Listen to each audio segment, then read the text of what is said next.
But first, all hell has broken loose over these astonishing revelations about the former Prime Minister Scott Morrison adopting, accruing, or call it what you like, appointing himself as a Minister of the Crown in several portfolios.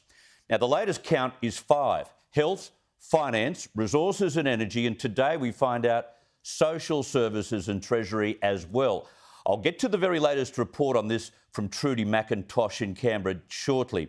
But in the past 24 hours, the miserable old ghost himself, Malcolm Turnbull, well, he couldn't help himself. This was manna from heaven for Malcolm. I bet he rang the ABC before the ABC rang him to be on the show during last night's interview. Have a look. I'm astonished that Morrison thought he could do it. I'm astonished that Prime Minister and Cabinet went along with it. That's the department. And I'm even more astonished that the Governor-General was party to it. I mean, this is sinister stuff. And after saying yesterday that he's no longer engaged in day-to-day politics, up popped Scott Morrison this morning on 2GB. And it was gobsmacking to hear him unaware of how many and which portfolios he had adopted. So there are none others that I'm aware of, but there may have been others that were done administratively, Ben. He's not only a control freak, he is very careful about crossing T's, dotting I's, and understands the minutiae of policy. So how could he forget those portfolios? I don't get it. He assured host Ben Fordham that none of these powers bestowed on him by the Governor-General, none were ever exercised, and that ministers continued without interference. Well, sorry, that wasn't true. He contradicted himself when he was asked about accruing the resources portfolio and making a decision about an asset energy offshore gas project, a project the resources minister was about to approve. Yeah, that was a very, very different issue. This was a very important issue. It was one that I sought to make the decision, be the decision maker on that issue because of its importance. And the Prime Minister can't direct the Minister to make a decision on those, and those powers were not subject to the Cabinet. Similarly, the Biosecurity Act powers were not subject to the Cabinet, and the finance delegations were also not subject to the Cabinet. And so in that case, I thought it was important as the Prime Minister to be ensure that I was exercising my responsibility.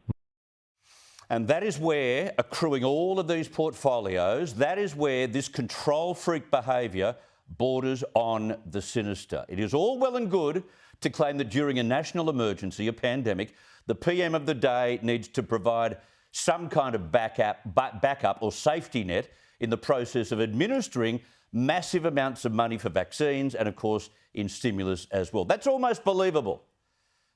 Of course, he kept it secret. But to secretly instruct the Governor-General to hand you the resources portfolio so you can overrule a minister who's done all his due diligence will be exactly what you can bet the current Prime Minister will pursue endlessly. Turns out he was the world's first stealth bulldozer, operating in secret, keeping the operations of the government from the Australian people themselves, a misleading of Parliament as to who was holding what portfolios and who was responsible. Now, privately, Morrison's colleagues are furious, and you just wonder how he could walk into the party room later this month without being confronted. One of those who's far from impressed is Karen Andrews, who wants Morrison to go. I think the actions that he undertook in swearing himself into numerous portfolios and not disclosing those to the ministers responsible means that he needs to resign and he needs to leave Parliament. They're my views. That's what I think he should do. Now, that prompted Morrison to release a statement this afternoon in which he apologised to colleagues who were offended by his actions. But he must be tone deaf, because he then went on in this statement to validate his decision, saying it was an emergency safeguard during the pandemic. Again, you're only partly telling the truth, Scott Morrison. You can't help but think that once Anthony Albanese's Integrity Commission is up and running, this weird episode in prime ministerial control will be one of the first cases Labor tries to have considered for investigation. It's undermined our democracy. It's an attack on the Westminster system of parliamentary democracy as we know it. And not just Mr Morrison, but others who were involved in this need to be held to account. Now, the PM said he was open to create legislation which would ban such moves again.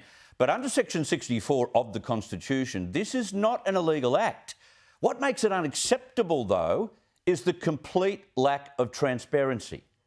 And it makes me think about what happened last September behind closed doors. Josh Frydenberg was asked by a handful of colleagues, privately of course, to consider challenging for the leadership to save the party.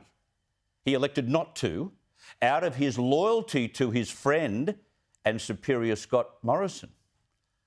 If he knew then what he knows today, he may have very well taken him on and won, and who knows, may have even won the election for the coalition.